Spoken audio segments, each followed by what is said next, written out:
क्या आपने कभी सोचा है कि कोई इंसान 1.3 बिलियन डॉलर की दौलत आखिर कैसे बना लेता है? कैसे एक आम इंसान वॉल स्ट्रीट का किंग मेकर बन जाता है? आज बिस्तक सक्सेस स्टोरीज में हम बात करने वाले हैं उस शख्स की जिसे बॉन्ड गुरु, वॉल स्ट्रीट का वॉरेन बफे और सबसे बड़ा गेम चेंजर कहा जाता है। ये कहानी है लैरी फिंक की, ब्लैक रॉक के सीईओ की। नमस्कार, आप देख रहे हैं बिस्तक, मैं हूं आपके साथ अनिमा द्विवेदी। ब्लैक रॉक दुनिया की सबसे बड़ी एसेट मैनेजमेंट कंपनी, जो अकेले 10 ट्रिलियन डॉलर से ज्यादा की संपत्ति को मैनेज करती है। और इस विशाल साम्राज्य के पीछे जो दिमाग है, वो दिमाग है लैरी फिंक का। 4 दशकों से ज्यादा लंबे करियर में फिंक ने न सिर्फ फाइनेंस की दुनिया में झंडे गाड़े, बल्कि ये साबित कर दिया कि सिर्फ पैसे की समझ नहीं, बल्कि दूरदर्शिता और स्ट्रैटेजी से इतिहास लिखा जाता है। ये कहानी है एक ऐसे शख्स की जिसने अपने नाम को ब्रांड में बदल दिया, एक ऐसा नाम जो आज ग्लोबल इकोनॉमी को भी प्रभावित करता है। इनोवेशन, पावर और सक्सेस का दूसरा नाम, लैरी फिंक।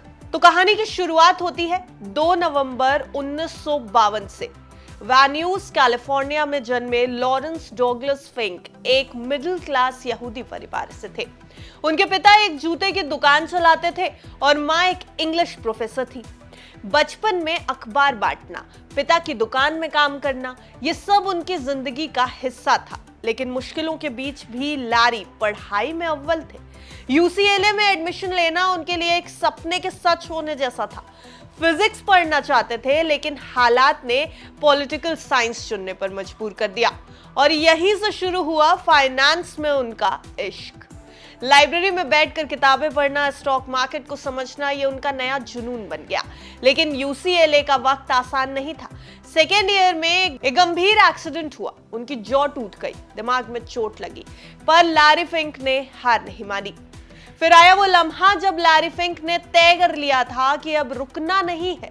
एमबीए की डिग्री, मजबूत इरादे और एक विजन के साथ उन्होंने वो रास्ता पकड़ा जो उन्हें बना देगा दुनिया का सबसे बड़ा एसेट मैनेजर का राजा। हालांकि उन्होंने तब ये सोचा नहीं था, लेकिन ऐसा ही हुआ है। आगे जो हुआ उसने फाइनेंस की दुनिया को हमेशा के लिए बदल दिया। लैरी फिंक के बारे में कुछ और जानने से पहले उनकी कंपनी को थोड़ा विस्तार से समझते हैं।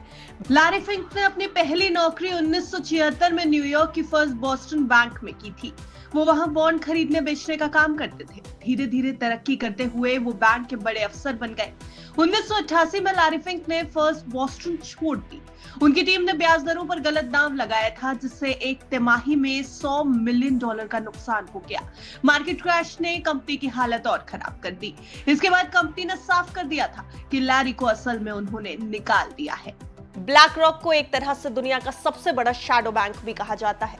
ब्लैक रॉक इनकॉर्पोरेशन का हेडक्वार्टर भले ही अमेरिका में है, लेकिन इसने पूरी दुनिया में निवेश किया हुआ है। दुनिया की लगभग हर बड़ी कंपनी में इसकी हिस्सेदारी है। इस एसेट मैनेजमेंट कंपनी ने पिछले कुछ सालों में तेजी से तरक्की की है। दुनिया में फंड मैनेज करने वाली 3 मुख्य कंपनियां हैं, ब्लैक रॉक, वैनगार्ड और स्टेट स्ट्रीट। माना जाता है ये तीनों कंपनियां मिलकर अमेरिका की जीडीपी के 70% के बराबर एसेट को मैनेज कर रही हैं। इसमें ब्लैक रॉक का रुतबा सबसे बड़ा है। कंपनी को सबसे प्रभावशाली फाइनेंशियल इंस्टीट्यूशन का अवार्ड भी मिल चुका है। एक रिपोर्ट बताती है कि ब्लैक रॉक की Microsoft, Apple, Amazon, Nvidia, Google और मेटा जैसी कंपनियों में भी हिस्सेदारी है। इस कंपनी की स्थापना लैरी फिंक ने 1988 में की थी।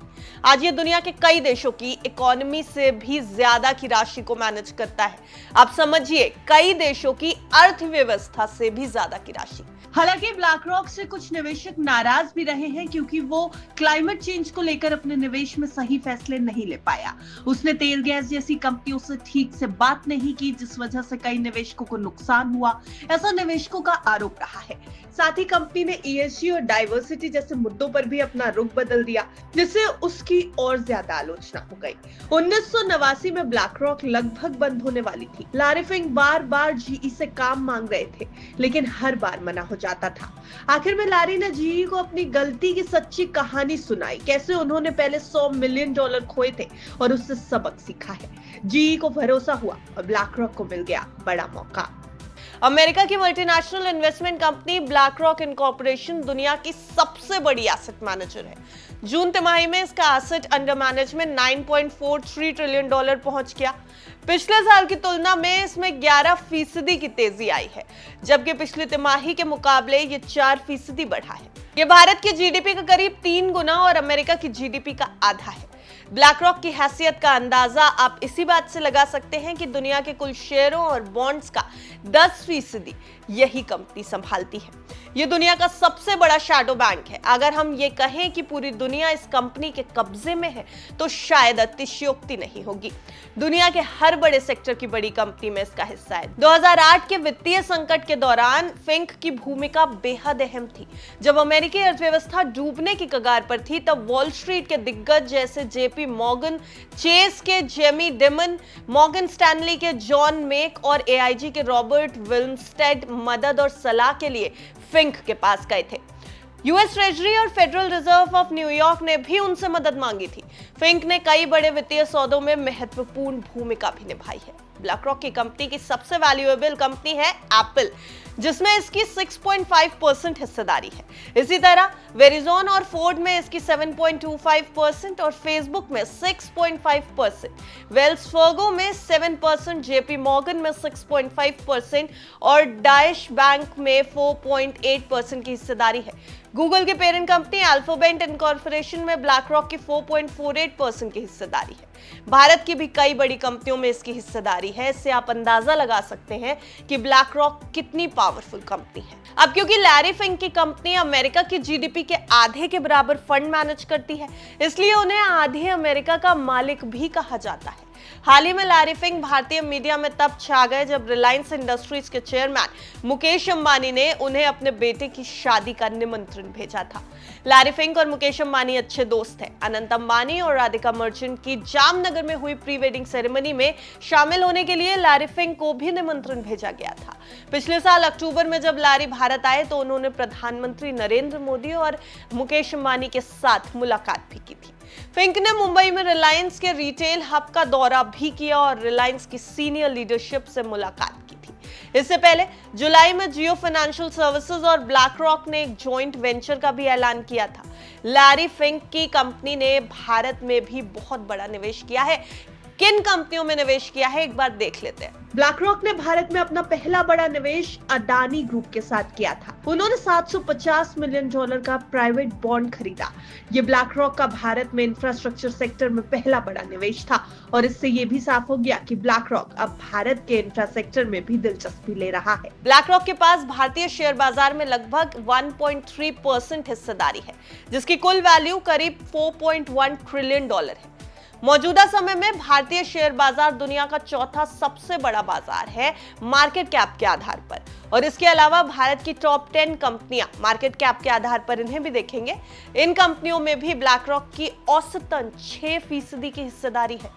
ब्लैक रॉक ग्लोबल फंड्स यानी बीजीएफ इंडिया फंड A2 द्वारा 30 अगस्त 2024 तक किए गए निवेश पर अगर आप नजर डालेंगे तो इन्फोसिस लिमिटेड में इसकी 5.06%, महिंद्रा एंड महिंद्रा लिमिटेड में 4.75%, रिलायंस इंडस्ट्रीज लिमिटेड में 4.71%, अल्ट्राटेक सीमेंट लिमिटेड में 4.14%, आरईसी लिमिटेड में 4.13% की हिस्सेदारी है। वैसे दुनिया के सबसे अमीर व्यक्ति की बात जब होती है तो लोगों के दिमाग में तुरंत Elon Musk, Bill Gates, Jeff Bezos जैसे कई लोगों के नाम आते हैं। इन सभी के सिर पर दुनिया के सबसे अमीर व्यक्ति होने का ताज सजा है। हालांकि जो इन सभी लोगों से भी ज्यादा अमीर है लैरी फिंक, उनका नाम किसी भी बिलियनियर की लिस्ट में नहीं आता। सवाल पैदा होता है कि आखिर ऐसा क्यों है। दरअसल इसका कारण है कि कंपनी के पास जो पैसा है, यानी लैरी फिंक की कंपनी ब्लैक रॉक के पास जो पैसा है वो जनता की पूंजी है, जिसे ब्लैक रॉक सिर्फ मैनेज करता है। व्यक्तिगत तौर पर लैरी फिंक बिलियनियर्स की लिस्ट में शामिल नहीं है। लैरी फिंक की पर्सनल नेटवर्थ की बात करेंगे तो 120 करोड़ US$ उनकी पर्सनल नेटवर्थ है। तो ये थे लैरी फिंक, जिनकी कंपनी ब्लैक रॉक का फाइनेंशियल दुनिया में दबदबा ऐसा है कि उसकी एक राय पर पूरी दुनिया के स्टॉक मार्केट चाल बदलने पर मजबूर हो जाते हैं। आपको लैरी फिंक से जुड़ी हमारी ये कहानी कैसी लगी हमें कमेंट सेक्शन में बताइएगा जरूर, और ऐसी और सक्सेस स्टोरीज अपडेटेड फॉर्म में और नए लोगों के बारे में, शेयर मार्केट के बारे में जानने के लिए देखते रहिए विस्तार।